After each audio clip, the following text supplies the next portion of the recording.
Bonjour et bienvenue à la capsule Bébé vient de naître.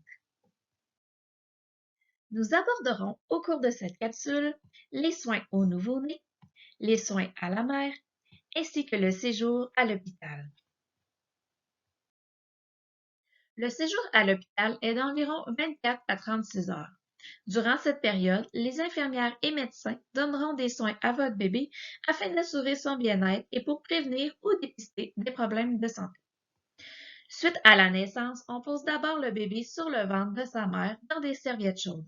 Les sécrétions de la bouche et du nez seront aspirées avec une poire. Le bébé est essuyé de tous les liquides restés sur sa peau. Les 2 prochaines heures seront des moments favorables pour pratiquer le pot à pot ainsi que la première mise au sein.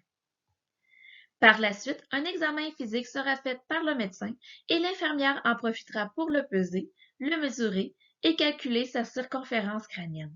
On lui administrera de la vitamine K par injection dans la cuisse afin de prévenir les saignements internes et de l'onguent érythromycine dans les yeux pour éviter une infection par transmission vaginale. Dans les minutes qui suivent la naissance de bébé, le personnel de la maternité déterminera son indice d'Apgar. Il s'agit d'un bilan de l'état de santé global de bébé et qui détermine si votre bébé a besoin d'une assistance particulière ou d'une intervention rapide. Il est effectué à 1 minute de vie, puis est renouvelé à 5 et 10 minutes. Ce score n'a pas de valeur sur le long terme, mais vous le retrouverez dans le carnet de vaccination de votre bébé. Plusieurs soins vous seront administrés dans le but de préserver un bon état de santé en post-accouchement et de prévenir les complications indésirables.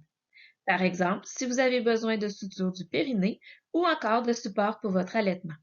Les infirmières prendront régulièrement vos signes vitaux, feront une surveillance de vos saignements, ainsi que des massages de l'abdomen afin de stimuler l'utérus. Cette manœuvre a pour but de diminuer les risques d'hémorragie. En moyenne, le séjour au centre mère-enfant est d'environ 24 à 36 heures après un accouchement. Cette durée peut être plus ou moins longue selon l'état de santé de la mère et du bébé. La cohabitation est encouragée. Vous aurez votre bébé avec vous 24 heures sur 24. Lorsque possible, vous pourrez avoir une chambre privée. Votre bébé et vous serez revus par vos médecins respectifs chaque jour.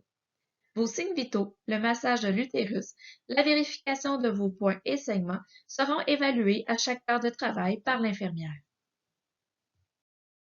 Votre bébé sera examiné et pesé chaque jour. Un dépistage sanguin pour votre bébé sera fait à environ 36 heures de vie. Seulement quelques gouttes de sang prises à son talon seront nécessaires. Ce dépistage a pour but de détecter des maladies rares et souvent non apparentes à la naissance, mais qui ont des conséquences importantes pour la santé d'un enfant. Le dépistage précoce permet d'éviter ou d'atténuer des complications graves et permanentes. Bien sûr, tous les visiteurs doivent être en bonne santé. Une pouponnière de soins intensifs est disponible sur le même étage si nécessaire. Pendant votre séjour, vous devrez remplir les documents de l'état civil relatifs à la naissance de votre enfant. Il est important de savoir qu'au maximum, vous pouvez choisir 4 prénoms pour votre enfant et faites attention à l'orthographe. Vous avez 30 jours pour compléter et envoyer les papiers à l'état civil. Vous pouvez les compléter version papier ou encore par Internet. L'état civil se réserve le droit de refuser le prénom s'il porte préjudice à l'enfant. Si les parents ne sont pas mariés l'un à l'autre, les 2 parents doivent signer la déclaration de naissance, car si le père omet de signer le document, sa paternité ne sera pas inscrite à l'acte de naissance. L'indication père non déclaré apparaîtra sur les documents d'état civil de l'enfant. Il est important de discuter de votre moyen de contraception avec votre médecin avant votre sortie de l'hôpital. Il est préférable de l'avoir prêt avant de recommencer à avoir des relations sexuelles. Les choix qui s'offrent à vous sont multiples, même si vous allaitez. Pour toute question en lien avec le contenu des rencontres prénatales, vous pouvez contacter les infirmières de périnatalité de votre région.